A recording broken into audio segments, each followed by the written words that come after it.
Hola amigos, ¿qué tal? Bienvenidos una vez más a un nuevo capítulo del libro que estamos estudiando llamado Historia Ancestral de México, un libro de educación básica para la descolonización de la historia. Y bueno, nos quedamos en el capítulo 7, que es el que vamos a ver en este momento, que lleva por título Periodo Posclásico o la Decadencia. Si es primera vez que usted entra a este canal, le invito a que se suscriba y que active la campanita para que le sigan llegando las notificaciones. Además, le invito a que pueda usted ver los videos anteriores para que pueda actualizarse y poder estar al corriente en este estudio de este interesante libro. Sin más, bueno, pues vamos a empezar con este capítulo 7 del periodo posclásico o la decadencia, y dice así: como todo en el universo y la vida está constituido de ciclos, el día y la noche, las estaciones del año y las mareas, los viejos abuelos cumplieron su ciclo y misteriosamente desaparecieron de la náhuatl, destruyendo sus centros de estudio e investigación. Hasta ahora no sabemos por qué se fueron, a dónde se fueron y por qué destruyeron sus magníficas construcciones llamadas en lengua náhuatl Tolan, y que hoy se conocen como zonas arqueológicas. Dejaron dicho en sus profecías que Quetzalcóatl, conocido como la serpiente emplumada, símbolo de la sabiduría y la espiritualidad, se marcharía de la náhuatl por el oriente en lo que hoy llamamos Coatzacoalcos, Veracruz, pero que regresaría por el mismo lugar en el año 1 Caña, el cual se repetía cada 52 años, a restablecer el equilibrio y la armonía a partir del renacimiento de sus enseñanzas. Desde lo que hoy es Nicaragua hasta el norte del continente, los viejos abuelos toltecas abandonaron sus centros de conocimiento y empezó una etapa de decaimiento filosófico y religioso entre los pueblos que, ante la ausencia de los venerables maestros de la Toltecayotl, trataron de restablecer el control de los pueblos por medio de las armas, lo que trajo un periodo no conocido en el Anáhuac de disputas territoriales, rivalidades y deterioro de la armonía alcanzada en el periodo clásico. Este colapso se conoce como el periodo posclásico o de la decadencia y se inició a mediados del siglo IX de la era. Se despoblaron varias regiones del Anáhuac en donde los toltecas desaparecieron. Para el caso del llamado Altiplano Central en la región de los lagos, la despoblación fue inmensa.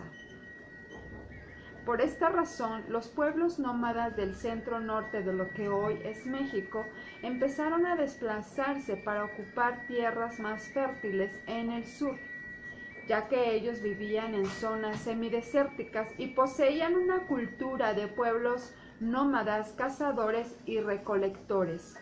Estas migraciones fueron bien recibidas por los pueblos del Altiplano Central, que no se fueron con los toltecas, y comenzó un periodo de culturización de la antigua sabiduría con los recién llegados.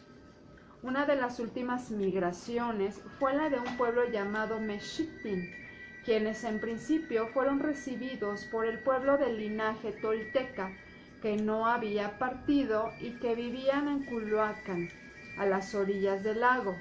Los recién llegados eran guiados por su sacerdote llamado Tenoch y tenían una deidad llamada Huitzilopochtli, que era símbolo de la voluntad, del poder, de la guerra y del mundo material.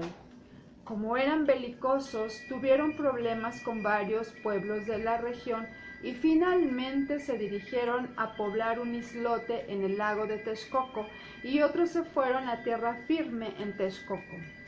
Los Mexitin se civilizaron tomando las bases de la cultura tolteca, especialmente debido a la costumbre de casarse con mujeres de pueblos asentados en la región, quienes poseían y preservaban el legado cultural de la Toltecayotl como una forma de vida milenaria. Y bueno, es bien sabido que la mujer es la que transmite la cultura, es la que educa tanto a mujeres como a varones. Es la mujer la que transmite la cultura, la cual tiene una gran responsabilidad en la sociedad. En Cholula, ancestral centro de conocimiento dedicado a Quetzalcóatl, los toltecas no lo destruyeron y en el periodo de la decadencia se convirtió en el Calmecac, en donde estudiaban la Toltecayotl, los hijos de las familias gobernantes del altiplano. Fue en este lugar donde se prepararon para gobernar los dirigentes Mexitin como Motecuzoma y Huilcamina, Tlacaelel y Nezahualcóyotl del linaje texcocano. En aquellos tiempos, el pueblo que dominaba la región eran los tepanecas de Azcapotzalco. A la muerte de su tlatoani Tezosomoc, asumió el poder su hijo Maxtla, y siguiendo la escuela de su padre, entró en conflictos con Texcoco, Tenochtitlan y Tlacopan, quienes se aliaron y lo derrotaron, formando la Triple Alianza. La hazaña de derrotar al poderoso señorío de Azcapotzalco fue inicio de la expansión de los que más adelante se conocerá como los mexicas. Esto se debió a las capacidades del personaje más importante de los Mexitin. Tlacaelel fue un valiente guerrero, un visionario y estadista que desde la derrota de Azcapotzalco en 1428 cambió el destino de los Mexitin. Aconsejó a Tlatoani Itzcoatl a destruir los códices antiguos donde se recogía la historia de los Mexitin que llegaron al altiplano central débiles y pobres, y crear una nueva versión mítica de la historia, en donde ellos serán el pueblo elegido venido de Aztlán. Cambiará su nombre de Mexitin por el de Mexica, y sustituirá la figura de Quetzalcóatl por la de Huitzilopochtli. En otras palabras, le dará un cambio de 180 grados al pensamiento espiritual tolteca por una filosofía o pensamiento materialista, místico y guerrero. La guerra florida tolteca de carácter espiritual pasará a ser una lucha de conquista para lograr tributos en los pueblos vecinos y se volverá una razón de Estado. Se usará el cacao como instrumento de cambio, no como moneda, como instrumento de cambio. La moneda la puedes acumular y atesorar, pero el cacao no. Después de un año se pudre. Entonces se utilizó como instrumento de cambio. Se activó el comercio, se utilizó la propiedad privada, el consumo de artículos de lujo, se crearon élites económicas, militares y sacerdotales. El sistema de educación tolteca sufrió severos cambios. Se convirtieron en escuelas militares en donde los macehuales, es decir, los hijos del pueblo, se convirtieron en tropa y los hijos de los poderosos, los pipiltin, en jefes y oficiales. Es importante señalar que estos cambios solo se dieron entre los grupos nahuas del altiplano, especialmente, como dijimos, los Mexitin o mexicas, y los pueblos que se unieron a la Triple Alianza.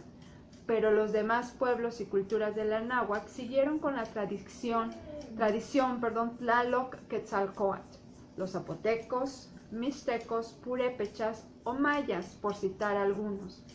Ellos, ante la ausencia de sus venerables maestros toltecas, dejaron de vivir en armonía como era la tradición ancestral, pero mantuvieron de alguna manera los referentes culturales emanados de la Toltecayotl.